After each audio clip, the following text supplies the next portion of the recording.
Thanks.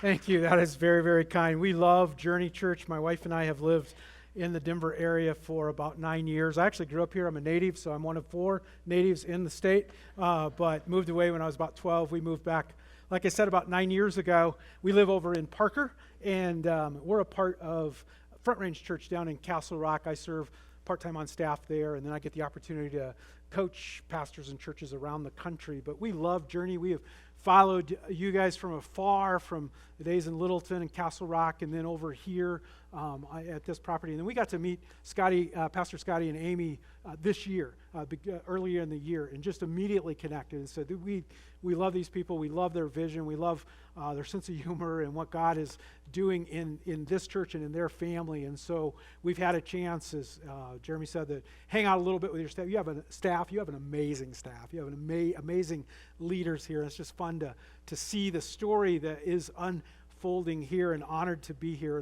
My wife, Sherry, is with me. She's here on the front row. She is my favorite person on the whole earth, so I'm always excited when she's able to come. Sherry works for a group called Orange, and they're actually the ones who create the curriculum that you guys use here with your kids and students and all that, so she's connected with your family team a lot. Hey, I need to find out who I'm talking to today. Most of you probably I've never met, so I need to take a survey.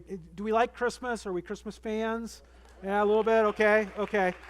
So that doesn't tell me enough. Here's what I need to know. The forecast earlier in the week said that today we were going to get hit pretty hard with snow, right? But we're not getting any snow at all, or maybe a few flakes. Now, I need to know who's here. How many of you are disappointed that we're not getting snow today? Show of hands, disappointed? Okay.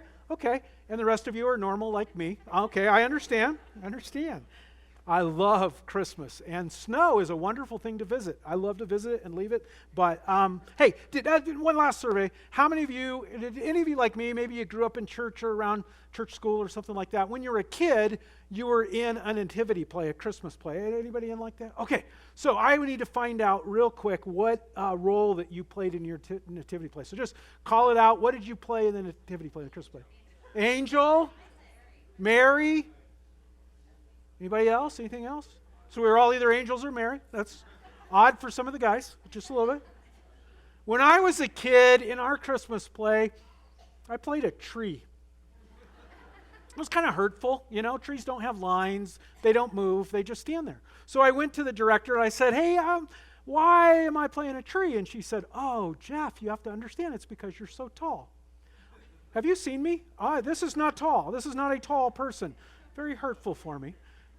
I saw a survey, though. This is fascinating. They did a study in the UK this year, and they found out what role people played in the Christmas play when they were small. In the UK, everybody is in a Christmas play when they're little kids. And what role they played. And then they found out how much did those people make income later in life, to see if there was a correlation between what role you played and how much money you made later in life. And there was. Guess what role later in life made the most money? Tree. Okay. Thanks for coming. I'll see you guys. No, not tree. You'll never guess it. Ox. Whoever played an ox wound up making the most money. Anyone play ox here? Okay, that's why we're poor. See, that's the thing. Guess what made the least amount of money? Just stop with the tree, all right? That's what in the speaking business we call just a light little story to get things going. It's not part of the rest of the message. Let the tree go. It was shepherd. Shepherds, people who played shepherds later in life made the least amount of money, which honestly, as you think about the way we talk about shepherds, it's not that surprising. I mean, we always talk about how shepherds are the least, and shepherds are, uneducated, and shepherds are just the bottom of society and in ancient culture and all that kind of stuff. And what's interesting, I want to talk about shepherds. We're talking in the Christmas series here at Journey about some of the characters that we don't talk about as much, or maybe not as central. And last week, Pastor Scotty did a great job talking about Zechariah and some of the things that he faced. Today I want to talk about shepherds, because the interesting thing about shepherds is, as you know, when God wanted to announce that his son was coming to earth, he didn't go to accountants, he didn't go to kings, he didn't go to tax collectors, he went to shepherds. So I think that's fascinating. So let me read those verses to you. They'll be on the screen from Luke chapter 2 that talks about the shepherds. It says, there were shepherds living out in the fields nearby, keeping watch over their flocks at night. An angel of the Lord appeared to them, and the glory of the Lord shone around them, and they were terrified. But the angel said to them, "Do not be afraid. I bring you good news that will cause great joy for all the people. Today, in the town of David, a Savior has been born to you. He is the Messiah, the Lord. This will be a sign to you. You will find a baby wrapped in cloths and lying in a manger." Suddenly, a great company of the heavenly host appeared with the angel, praising God and saying, "Glory to God in the highest heaven, and on earth peace to those on whom his favor rests." When the angel had left them and gone into the heaven, the shepherds said to one another, "Let's go to Bethlehem and see this thing that has happened, which the Lord has told us about." It's fascinating to me that God chose shepherds to give his message to, that Jesus was born. But if you look through the Bible, if you look through the context, especially in the Old Testament, you find that shepherds play a key role from the beginning to the end of the Bible. In fact, Adam and Eve's son Abel, he was the first shepherd. He was a shepherd. We get to Moses, the man who delivered the children of Israel from bondage in Egypt. And for 40 years, he was a shepherd. And I think he learned a lot about what it means to lead by being a shepherd. King David, later after Moses, King David became the second king of Israel. Later on, David is called a man after God's own heart. And yet, before he became king, David's role was a shepherd. In fact, as we'll find today, Jesus often referred to himself as the good shepherd. And so shepherds are key, not just to this story, but they're key to the whole Bible. In fact, I think they're still key today. Now, it's not an occupation that we see a lot, especially here in Castle Rock. Do we have shepherds here? Because if we do, parking team would like you to move your flock. You're blocking the entrance. Why shepherds? Why shepherds? Why are shepherds such a key thing? Why should we pay attention to what a shepherd does? I think it's because shepherds are always there for their sheep. We're going to talk about that, what that means. But shepherds don't run away from their sheep. They don't leave their sheep. They don't abandon their sheep. They're always there for their sheep. I wonder if you've ever had someone in your life that's kind of filled the role of a shepherd, someone that has been there for you, that's cared for you, that's walked with you. Maybe it's a mom or dad that even as an adult, you still are able to call or to text and say, "Hey, Dad, I need you to help me with this thing." Maybe it was a coach, or a coach you have now, or a coach you did have in school, or a mentor or a teacher, but somebody that is there for you. I have shepherds in my life that I am so thankful for. I didn't tell you much about our family. Sherry and I have been married. I would tell you how long we've been married, but we've been married longer than she's been alive, so it kind of the math doesn't work out. But we have three. We have two. How many kids do we have? Two kids. They're both adults. They're both married. We have 4 grandkids. You know, grandkids. How many of you are grandparents? So you know, best thing in the world, right? Why you had kids, all that kind of stuff. We love our grandkids. Our 4th grandchild was born about 7 weeks ago in Castle Rock at Castle Rock Adventist. And in the birth, things went horribly wrong. And the cord was wrapped around his neck multiple times. He didn't breathe when he was born. His heart didn't beat for 7 minutes. And they didn't know if he was going to even survive the day. And so they, as soon as they could, they stabilized him. They rushed him down to Rocky Mountain Children's Hospital. And so on that Saturday, we were there with our daughter. And then when they rushed the baby downtown, I jumped in a car and I drove down as fast as I could. And I got down there and we sat down with the neonatologist, and she laid out an incredibly bleak picture. And she said, I don't know if you're familiar with the APGAR score, but his APGAR was 0. He had no responsiveness. He couldn't breathe on his own. They'd got his heartbeat going. They had him on a ventilator. But she laid out a very bleak picture. And so I pulled out my phone and I just texted some of the shepherds in my life. And one of them is a guy named Ernest. And he jumped in his car and he drove from Castle Rock down to Rocky Mountain Children's, and he showed up in the NICU. And when he walked in, he couldn't make it all better. He couldn't fix it. He couldn't do any of those things. But he just came out in the hall and he wrapped his arms around me. And we just stood there and we just cried together. And I said, "Dude, I don't know how to deal with this." And he said, "Man, I'm there with you." And for 5 weeks in the NICU, he was there. He wasn't down there every day, but he was there by text. He was praying for me. He was checking on me. And God, this isn't what the sermon is about, but I do want to tell you, God's doing this incredible miracle. 4 days later, they did an MRI on our baby's brain and came back and said, don't know how this works, but the MRI is clear. It's perfect. 4 weeks in the NICU, they sent him home. Last night, he cried for 4 hours. So in other words, he's a normal infant. Yeah.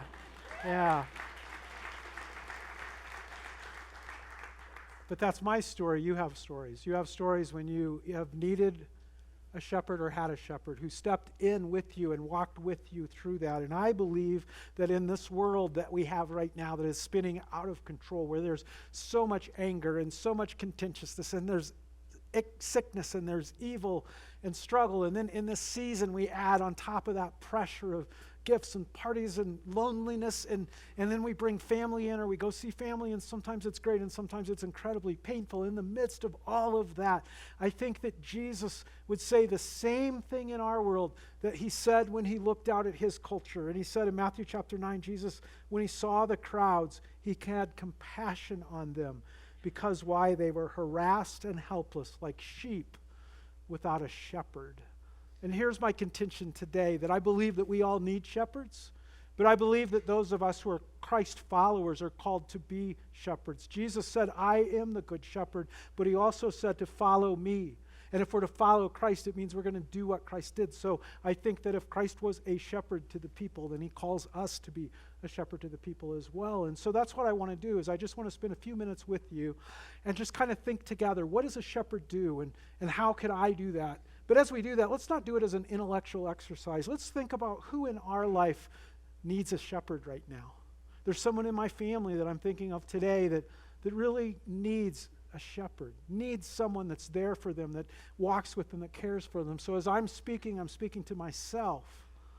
Who in your life needs a shepherd? A son, a daughter, a spouse, a friend?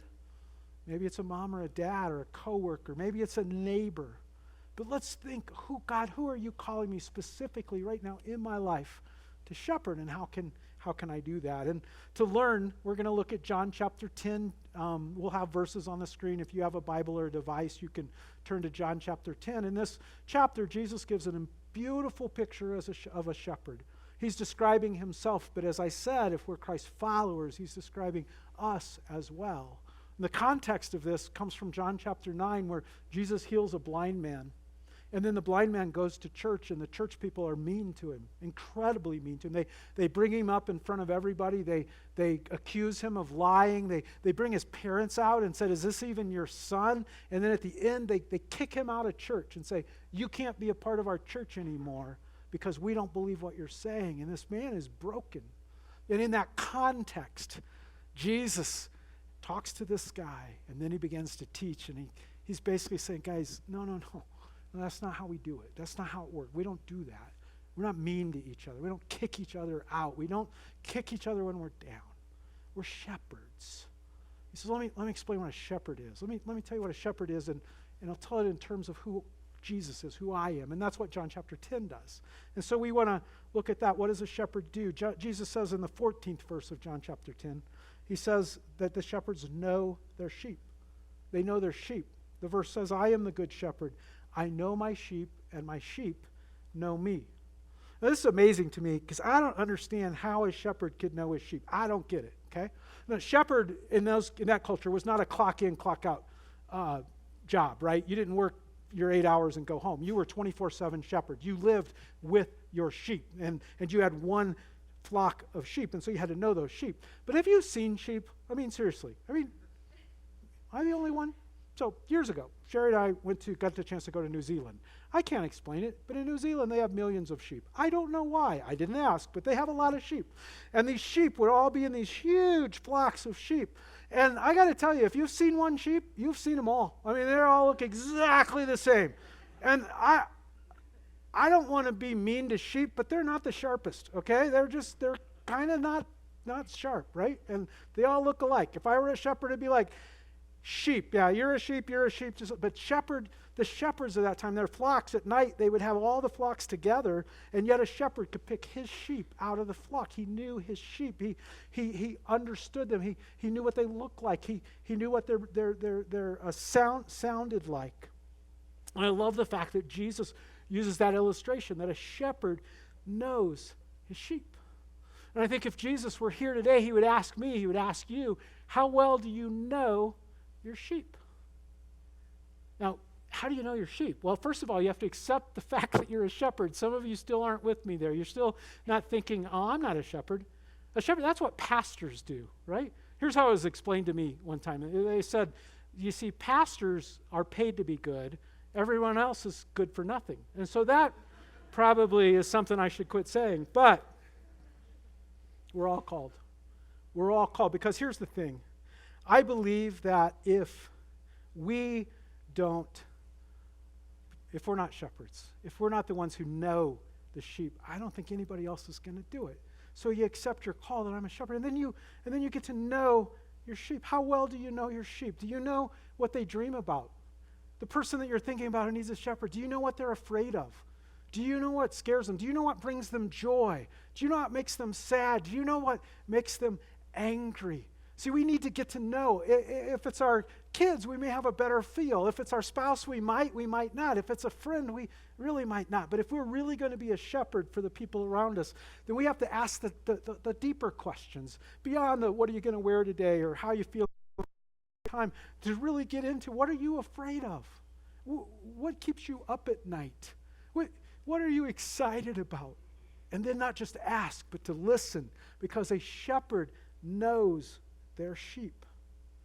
If we're Christ followers, then we're going to get to know the sheep around us. So the shepherd knows his sheep. The second thing that we know about shepherds is shepherds lead their sheep. They lead their sheep. John 10:2 says this, the man who enters the gate is the shepherd of his sheep. The watchman opens the gate for him. And listen to this. This is important. The sheep listen to his voice. He calls his sheep by name, and he leads them out. I think that's fascinating. When he has brought out all his own, he goes on. Where does he go? He goes ahead of them, and his sheep follow him because they know his voice. It's such a cool picture. He's not driving the sheep. He's not telling the sheep where to go. He's not correcting the sheep. Hey, you need to get back in the flock. You need to get back in the flock. No, he is leading the sheep. The sheep are following him out. The people around you are desperate for that kind of leadership. They're desperate for somebody who will not just correct them and push them and manage them and coerce them. They're desperate for somebody who will go first, somebody that will lead them. So what does it take to lead sheep? I think one of the things it takes is just a clear picture of where sheep can go, a clear picture of where the flock could be. I wonder, in your home, if you have kids in your home, do you have a clear picture of where you want to see your family, what you want to see your family to be like, where you would love to see your kids go and become? And I'm not talking about that you've said they're going to be an architect or they're going to be an artist. We don't know. One of the fun things about being a parent is discovering who our kids are wired up to be. But we do have a clear picture of the kind of person that we'd love for them to be, the kind of life we'd love for them to live. Do we have that clear picture? Do we share that picture? Here's something that would be incredibly powerful. And as a fellow Front Range resident, it would be so cool if you did this at Journey, and you probably do quite a bit. But what if you had a clear picture for your neighborhood? What if you had a picture of what you'd like your neighborhood to be? A picture where your neighbors just didn't go in and out of the garage as quick as they could, but where your neighbors hung out together, where they got to know each other, where they cared for each other. When a neighbor was in trouble, they came around each other. What if you had that picture, and then you saw yourself as the shepherd of your neighborhood?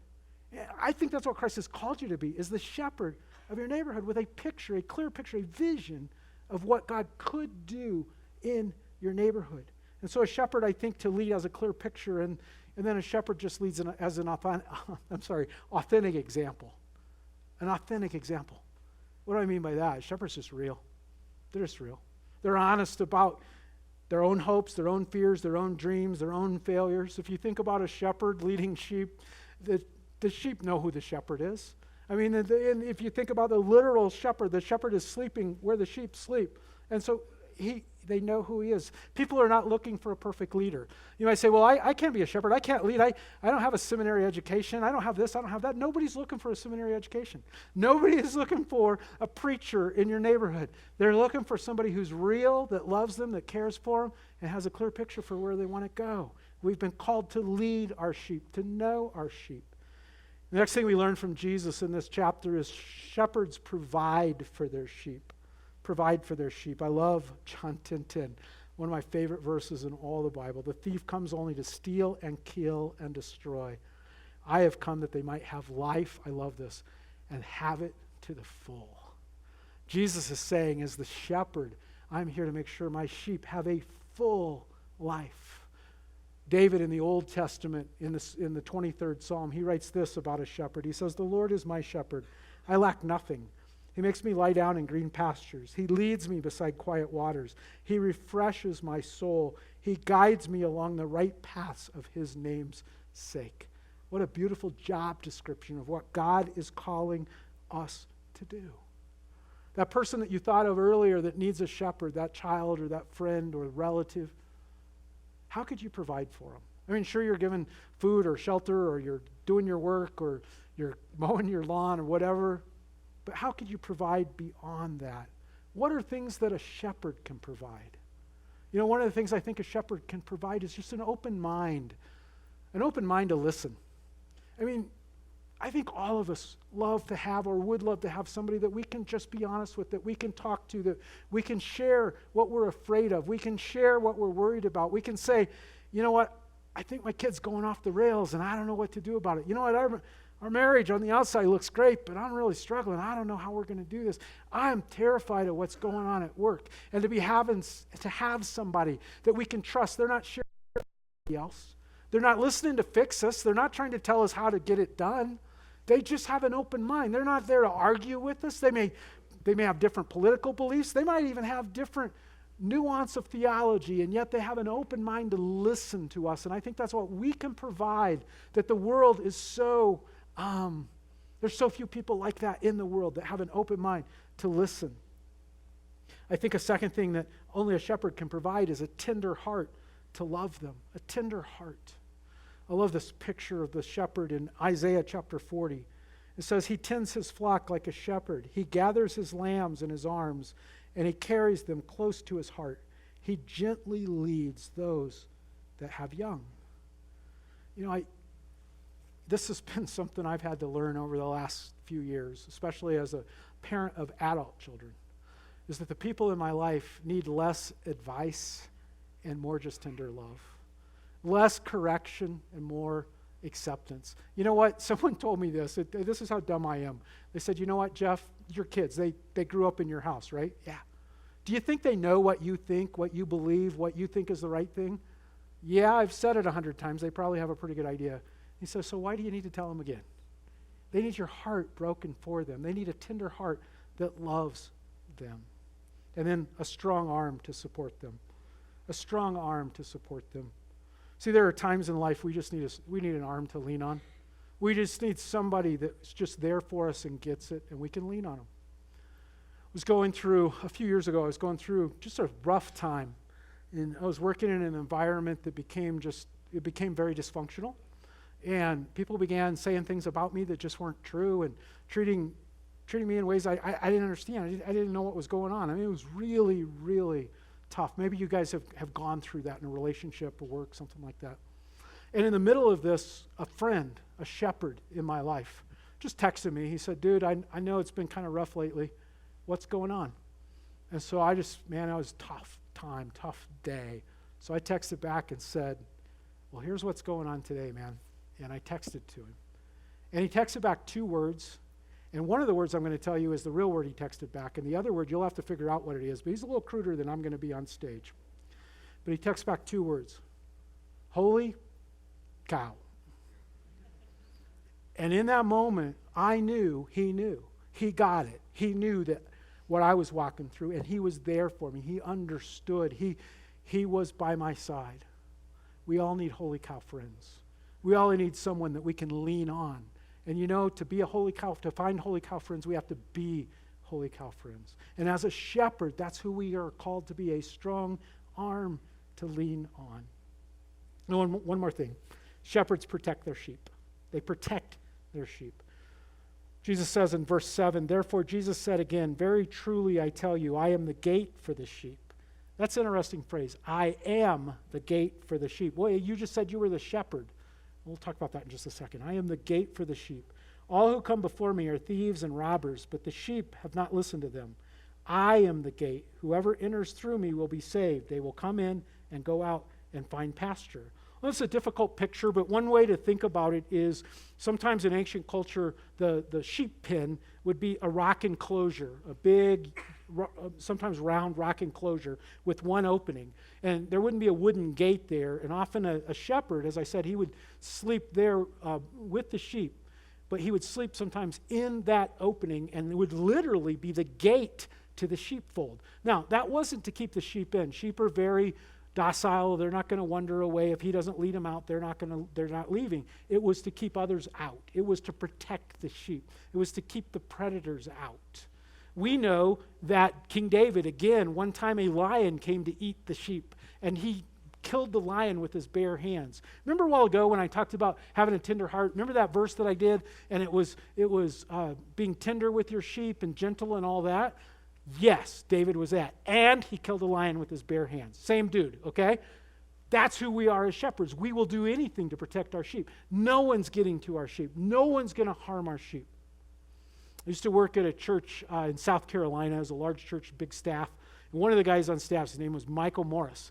And Michael was 6'8" tall, big dude, just imposing figure, and tenderest heart you've ever seen. I mean, Michael would cry at sidewalk pourings. I mean, he would cry at anything. He was just tenderhearted, except when he thought somebody was causing harm to one of the sheep. If he found out that somebody was hurting or might be hurting or causing harm to someone in our flock, in our congregation, Michael was on it. And for some reason I'll never understand, he always wanted me to come alongside. And so I have sat in some very uncomfortable conversations. I remember one day we were sitting in Michael's little office. His office was probably just the size of this right here. And we're sitting side by side. And this guy's sitting across, almost knee to knee facing us. And Michael had heard that this guy had harmed his kids, his own kids, this guy's kids. And the guy was telling us lies and all this kind of stuff. And Michael, 6'8" tall, he leans over in his chair. He's about this far from this guy's face, and he says, "Help me understand." And I wet myself a little bit. I hadn't done anything, and I was ready to confess. I mean, it was scary. And I learned, going through many of those situations with Michael, is when the term went to "help me understand," this was not going to go well for you. This would not end in a happy way for whoever was sitting across from Michael. Why? Because Michael was a shepherd, and no one was messing with the sheep. And that's what God has called us to as shepherds. Nobody is messing with our flock. If it's our son, if it's our daughter, if it's our spouse, if it's our friend, nobody messes with them, because we will do anything. Jesus said, "I lay down my life for the sheep." And that's what God has called us to. I love, again, David in the 23rd Psalm says this, "Even though I walk through the darkest valley, I will fear no evil." Why? Because the shepherd, you, are with me. Your rod and your staff, they comfort me. As I said at the beginning, we are all Christ. Any of us that are Christ followers, I believe strongly there's someone in our life that we're called to shepherd. It may be one, it may be 100, I don't know. But we're all called. I don't know who it is in your life. It could well be your spouse. It could well be someone who lives in your home, or a friend. It could be a neighbor that you don't even really know, but they just moved here and they don't know anybody else. It could be somebody at work who their marriage is about to fall apart, and they desperately need somebody who will step into the mess with them. But I believe we're all called to shepherd. So we finish today. What is God calling you to do? Think about a person. And what's your next step? Do you need to listen? Do you need to reach out and say, "Hey, can we talk?" Do they need somebody to lean on? And just know you're there, and don't try to fix and don't try to correct, and just be there. Do they need protection?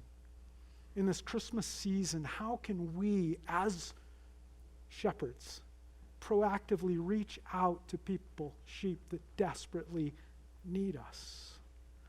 You know, for some of us, not only do we need to be a shepherd, but for some of us, we need a shepherd. For some of us, as we listen to that, we think, man, that would be awesome to have somebody who will listen to me, who will love me, who I can lean on, who will protect me, who will care for me. If that's you today, if If maybe you're new here to Journey, or maybe you've been coming for a while and you just feel alone, you don't feel connected, you don't feel like you have that peace, a couple of suggestions for you. And they're both going to sound self-serving, but I don't mean them that way at all. One is, if you're not connected, if you don't have a shepherd, sign up to serve at Christmas Eve. And I don't go here. I don't care if you serve or not. That's mean. That's not true. But I also know that when I've felt disconnected in the past, when I sign up to serve, one, I'm giving of myself, and two, I'm getting to know other people, and I'm being exposed to people who could be shepherds in my life, and it's an awesome first step to connection. It's an awesome first step. Another thing I would do if I were you is once after Christmas, Journey's going to be opening up brand new Journey groups. That's a non-negotiable. You got to be a part of a Journey group. I know my wife and I don't know that we would be married if it wasn't for Journey groups, small groups that we've been a part of. So here's what I would do. I would just, today, right now, before you go to lunch today, I would get out my phone and I'd put an appointment reminder in January to say, hey, check into a Journey group, because we don't need to do this alone, okay? Last group I want to talk to, and we're done. Some of you you need a shepherd, you need somebody who cares for you, but what you really need is to be connected to the Good Shepherd. You know, no one loves us like Jesus does. No one listens like Jesus does. No one can work miracles and walk through things with us like Jesus does. I can't imagine. I told you, my grandson was born about 6 weeks ago. I can't imagine what the last 6 weeks of our life would have been without Jesus and without his people. I can't fathom it. And I don't know how you go through this Christmas without Jesus. I just don't. I'm not trying to hard sell. I just don't. And the amazing news is it doesn't take a class. It doesn't take reading the Bible through. It doesn't take cleaning up your life. It doesn't take changing a bunch of stuff. All it takes really is a first step. And the first step is so simple. We're going to pray in just a minute. We're going to pray a very simple prayer. And I'd love for you to pray that prayer with me. And if you do, that's just your first step. And if you take that step, your second step is to tell somebody. Find somebody in the lobby that is a part of this church, or somebody you know who's been praying for you, and just tell them. And those first two steps are steps toward Jesus being the Good Shepherd in your life. So with all of that, would you guys pray with me as we finish? Jesus, I would be incredibly remiss if I didn't say how thankful I am that you are my shepherd. Lord, you lead me beside still waters. You are gentle. You listen and you love. Lord, I pray for each person here that is a Christ follower. I pray that we can be shepherds for the people around us. Lord, I pray for sons, for daughters, for husbands and wives, for friends. Lord, that through this Christmas season, you are calling us to be their shepherd, and I pray that you'll give us wisdom in that. I pray for people that are lonely today that need a shepherd. Lord, I pray that they'll take that first step. Maybe it is serving or Journey group, or maybe it's just being bold enough to say to a friend, hey, can we have coffee? I got to talk. But Lord, I pray that they'll have that confidence. And I pray for that person today that you laid on my heart. I don't know who they are. But I know as I prayed this morning, you just said, hey, there's somebody there who's not following me. And it hurts them. And it hurts me. And so if that's you today, if you're the person that God laid on my heart, just pray this with me, and you can pray it quietly. Jesus, I am sorry for my past. I am sorry that I have followed my own path, that I have made my own choices, that I have sinned. And Lord, I ask that you will forgive me. Lord, I want to take a new path, a new step today. And I want to step toward you. I want to follow you. I want to learn what it means to walk in your steps. And so, Lord, today, I take that first step toward you as my shepherd. And Lord, I ask it in your name. And Lord, we ask all of these things in the name of Jesus. Amen.